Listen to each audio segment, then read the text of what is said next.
I was out here, just cleaning up some of the tools and, getting stuff organized. And it dawned on me. Why do angle grinders go by the size of the wheel and not by the depth of cut?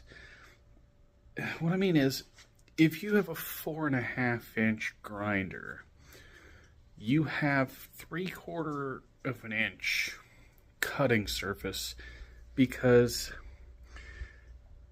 yeah, you can cut all the way to the, dimple in the middle, which is an inch, but you have that overhang of the head of the grinder.